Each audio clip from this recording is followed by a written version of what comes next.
साहिल एक ऐसा बच्चा है जिसमें बहुत जुनून है। अगर आपके बच्चे वो पेरेंट्स लेबरी करते हैं तो जरूरी नहीं है आपको भी वो करना है। मैं कोशिश कर रही हूँ इसको निखारने की, माउंट एवरेस्ट पे चढ़ाई करवाने की, क्योंकि इसमें सारी वो क्वालिटी है जो एक शेरपा में होती है।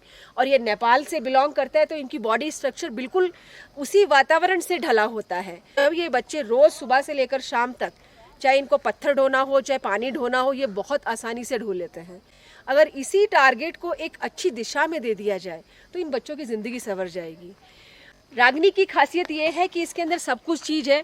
ये बच्ची खड़ी खड़ी चक्कर खा के गिर जाती है, इसको बहुत चक्कर आते हैं, जिसका ये है कि ना तो ये खाना ठीक से खाते ना कुछ। लेकिन ये है कि हमारे ग्रुप में रह के हमने इनको खाना, विटामिन, ये सब सिखाया।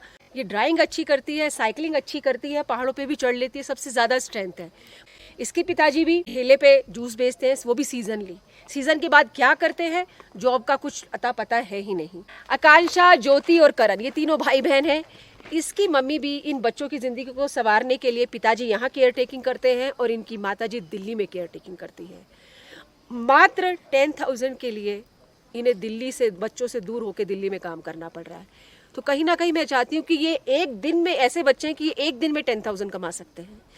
तो इनमें जज्बा है। ये ट्रैकिंग बहुत अच्छी करती है, ये एथलीट बहुत अच्छी है।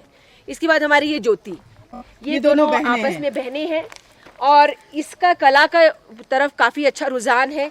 अगर इस बच्ची को हमने एक साड़ी दी है, उस पर पेंट करने को दिया, तो कहीं ना कहीं ये मॉडर्न आर्ट के अंदर आ जाता है। किसी ब्लाउज में कढ़ाई कर ली या कुछ कर ली। तो बस मेरा काम है इन बच्चों की कलाओं को, छिपी हुई कला को निखारना। राखी की मम्मी माली के पोस्ट पे है, लेकिन फिर वही जॉब का कोई पक्का नहीं पता। पिताजी दोनों माँ बाप वही करते हैं, कभी उसने कुछ गलत बोला या गाली गलौज किया तो छुट्टी, नौकरी गई। तो ये भी 3 भाई बहन हैं, जिसमें काजल अभी एक जो एज ए ट्रेनर लगी है। और ये कलाकार भी बहुत अच्छी है, ड्राइंग बहुत अच्छी करती है। एथलीट मेरे हैं ये बहुत अच्छे, नटखट, जो बोलता बहुत है। मेरा टीम में एंट्री करने पे मैं ज़बान पे कंट्रोल करना सिखाती, क्योंकि अगर बच्चों ने ज़बान पे कंट्रोल कर लिया तो वो ज़िंदगी के किसी भी चीज़ को कंट्रोल कर लेंगे। इसका थोड़ा सा बड़बोलापन है, क्यों, इसकी गलती भी नहीं है वो, क्योंकि वो इसी माहौल में रहा है।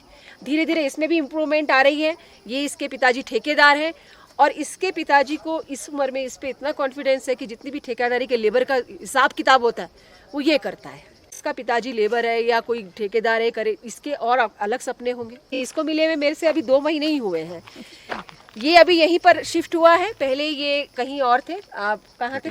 खटीमा में थे ये। इसके पिताजी डॉक्टर रह चुके हैं और सिर्फ पहाड़ों पे आप देखेंगे एक नशे की वजह से ज़िंदगी लोगों की ख़राब हो जाती है। इसके पिताजी डॉक्टर होने के बावजूद नशा करते थे, एक्सीडेंट हो गया और डेथ हो गई। रह गए पीछे माँ बेटे। वहाँ से जगह छोड़ के ये अभी भीमताल में सेटल हुए हैं। मेरे से अभी 2 महीने ही हुआ है मिला है, लेकिन इस लड़के की बॉडी लैंग्वेज बहुत अच्छी है, ये स्ट्रेंथ बहुत अच्छी है और ये कुछ ना कुछ ज़रूर बहुत कुछ कर सकते हैं। ये जो लोग पहाड़ पे रहते हैं ना, उन लोग के लिए अगर वहीं से जुड़ी हुई चीज़ों को अगर हम इन लोग को हौसला दे के कराएं तो ये बहुत कुछ कर सकते हैं।